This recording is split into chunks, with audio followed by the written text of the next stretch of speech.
23년 6월 12일부터 6월 16일까지 경제신문을 읽어줘.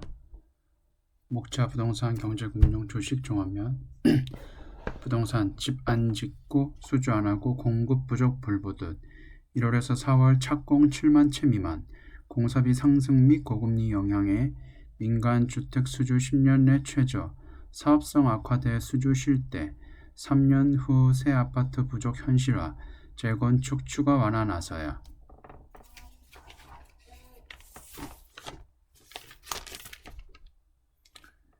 불과 1년 전만 해도 재개발 조합이 시공사를 선정할 때 4~5개 대형 건설사가 사업 시행 인가를 축하하는 현수막을 내걸었다.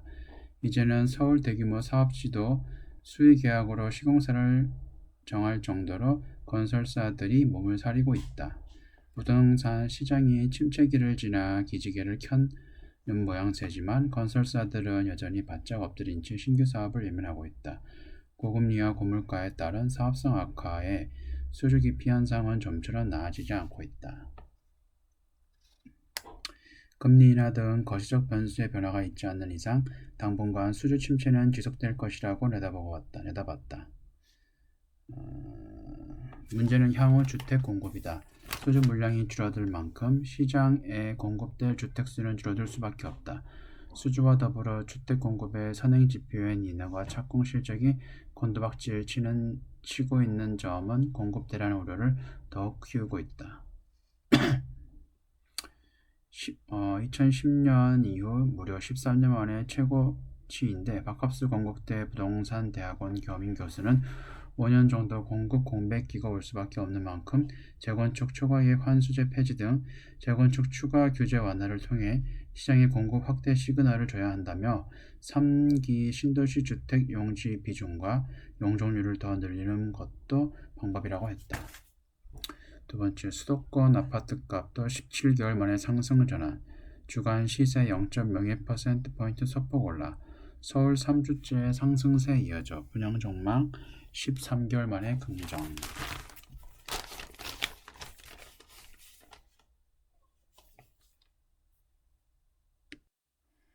부동산 여기까지 하고 경제금융 주식 뜨거운 코스피는 남의 기기미들 반대 매매에 덜덜 떨어 일부 급등한 종목에 몰린 비트 미수거래 규모 2배 이상 급증 대량의 반대 매매 연일 쏟아져 지난달 1조 원 달에 사상 최대 이달에도 하루 500억 육박. 코스피가 연중 최고 수준을 오가는 가운데 대량의 반대 매매가 쏟아지는 현상이 계속되고 있다. 주가 상승기에는 줄어들고 주가 하락기에 늘어나는 반대 매매의 일방적인 패턴과는 정반대되는 상황이다. 일부 종목이 큰 폭으로 오르면서 고수익을 노리는 미수에 나서는 투자자가 늘고 있기 때문이다. 여기에 급등 후 급락하는 종목이 많은 점도 한몫했다. 13일 금융투자협회에 따르면 지난달 미수거래에 따른 반대 매매가 1조 원에 육박하며 사상 최대를 기록한 데 이어 이달에도 6거래일 만에 2,729억 원에 달했다. 금융투자협회에서 집계하는 반대 매매는 미수거래에 대한 것이다. 미수 외에 개인 투자자들이 개별 증권사에서 신용으로 거래한 종목에 대해 이뤄지는 반대 매매는 집계에 포함되지 않는다. 그만큼 신용거래를 포함한 실제 시장에서 이뤄지는 반대 매매는 더 클 것으로 평가된다. 미수거래는 통상 증권사의 매수 대금의 40%만 예치하고 주식을 사는 것을 말한다. 미수금을 이틀 후까지 넣지 않으면 증권사는 이튿날 고객이 보유한 주식을 자동으로 매도한다. 반대 매매가 많은 것은 무엇보다 미수거래가 늘어서다. 금융투자협회에 따르면 미수거래 규모는 올 4월에는 하루 평균 2천억 원 수준이었던 것이 이후 급증해 현재는 5천억 원 전후에서 움직이고 있다. 2배 이상 늘어난 셈이다. 김학균 신한증권 시너리서치센터장은 미수거래가 최근 4천억에서 5천억 원 넘나들 정도로 증가했다며 외상으로 주식을 사고 있다는 것은 그만큼 투자자들이 수익에 대해 조급증을 내고 있다고 해석할 수밖에 없다. 했다. 최근 같은 큰 규모의 미수거래가 지속되는 건 2006년과 2007년이다. 마찬가지로 금융투자협회 자료에 보면 2006년과 2007년 하루 미수거래 금액이 1조 원이 넘는 경우가 다반사였다. 실제로 반대 매매의 비중도 계속 8에서 10% 머물고 있다. 전문가들은 특히 반대 매매가 늘수록 연쇄 하락이 나타날 수 있다는 점에 주의해야 한다고 경고한다. 예를 들어 A 투자자가 미수로 거래한 A, B 종목에서 증거금이 부족이 나타날 때 1차적으로는 B 종목을 반대 매매한다. 다만 B 종목으로 증거금 부족분이 해결되지 않을 경우 증권사에서는 A 투자자가 보유한 다른 종목들까지 반대 매매에 나선다. 5월 초 차액 결제 거래 CFD 발 반대 매매 급증이 나타났을 때 갑작스럽게 하락하는 종목이 많이 나타난 것도 이 때문이다. 시장 전체적으로 신용 거래 용자는 4월 하순기에 20조 원을 넘어섰으나 현재는 18조 수준에서 유지되고 있다. 다음 종합면 뉴욕, 런던 오피스 공실 리먼 쇼크 넘었다. 샌프란시스코 등 10개 도시 3월 말 공실률 역대 최대. 재택근무 인력 감축 이후 미연준 상업용 부동산 주식. 뉴욕게이저 신문 보도에 미국 샌프란시스코 등 세계 주요 도시 10곳의 사무실 공실률이 역대 최고치를 찍으며 아카데미 오피스 시장 상황을 보여주고 있다.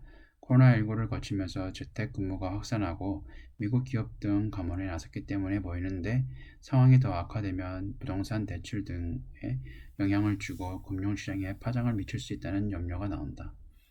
11일 뉴욕게이저 신문은 미국 부동산 서비스 업체 CBRE 자료를 이용해 올해 3월 말 기준 세계 오피스 공실률이 12.9%로 글로벌 금융위기 리먼 쇼크 영향에 있던 2009년에서 2010년인 13.1%에 육박하는 수준에 근접했다고 보도했다. 특히 3월 말 공실률 기준으로 하면 글로벌 주요 17개 도시 가운데 샌프란시스코, 시카고, 로스앤젤레스, 워싱턴 등등등. 이러한 높은 공실률은 부동산 대출에 영향을 주면 금융 불안으로 이어질 가능성이 있다고 이 신문은 분석했다. 금리 인상에 따른 자금 조달 비용과 공실률 상승은 상업용 부동산 수익성 가격과 영향을 미칠 수 있다. 조사 업체인 그린스트리트에 따르면 올해 4월 미국의 상업용 부동산 거래 가격은 전년 동기 대비 15.3% 떨어졌다. 이는 2009년 9월 이후 최대 감소폭이다. 유럽에서도 최대 가격이 하락되고 있다고 니케이는 전했다. 미국 상업은행은 오피스와 상업시설 등에 대출한 총액은 3조 달러에 가까이 늘어났으며 이 중 70%가량은 중견 중소기업이 차지하고 있다. 경기 활성화를 위해 금융 완화가 진행되고 예금이 모였을 때 중견은행은 대출할 곳을 찾던 중 상업용 부동산을 주시했다. 두 번째, 중국 경기 부양 위해 단기 금리 인하, 시장은 더 강한 정책 필요. 7물 0레포, SRF 금리 각각 0.1%포인트 쌍끌이 인하, 전면적 통화 완화 신호탄, 각종 경제지표 기대 믿더라. 이르면 이달 기준금리 이하, 경제 활성화 대책 쏟아질 듯. 중국 부양책 소식에 유가 반등. 리오프닝에도 불구하고 경제 회복세가 예상보다 더디게 진행되자 중국이 재정과 통화정책을 통동원해 경제 불신 살리기에 나섰다. 올해 경제 성장률 목표치인 5% 안팎 달성을 위해 총력전을 펼치겠다는 의도다. 10일 경제 매체인 차이신에 따르면 전날 중국 중앙은행인 인민은행은 시장의 예상을 깨고 7물 역 환매 조건부 채권 역RP 역레포 금리를 2%에서 1.9%로 0.1%포인트 인하했다. 역레포 금리 인하는 지난해 8월 0.01%포인트 이후 10개월 만이다. 역레포 금리 인하에 이어 13일 저녁에는 단기 유동성 지원 창구 SRF 금리도 0.1%포인트 낮췄다. 시장에서는 이 같은 단기 금리 인하가 인민은행이 쏘는 전면적 통화 완화 기조의 신호탄이 될 것이라는 예상이 나온다. 과거에도 역레포 금리 인하 이후 중기 유동성 지원 창구의 MLF 대출 금리와 대출 우대금리 LPR 인하가 발표됐다는 전례가 많기 때문이다. 신용지표뿐만 아니라 실물지표도 부진한 모습이다. 5월 수출은 전년 동기 대비 7.5% 감소했으며 5월 산업생산 및 소비 판매 실적도 4월에 비해 크게 하락할 것으로 전망했다.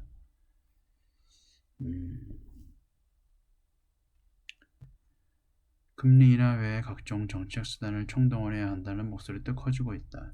블룸버그는 자체 추산 모델에 근거해 MLF 금리를 10% 10bp 인하해도 성장률이 미치는 영향은 미미해 23년 성장률은 0.1%포인트 상승에 그칠 것으로 예상한다.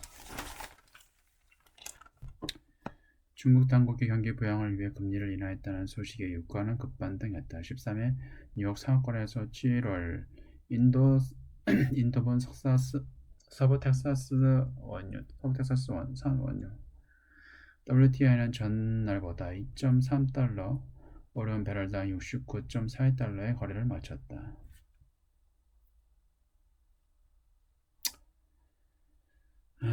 이번 주 민은행의 예상치 못한 금리 인하와 같은 중국 당국의 노력으로 앞으로 더 완화적인 정책이 더 강한 성장을 이끌 것이란 기대를 높인다고 했다.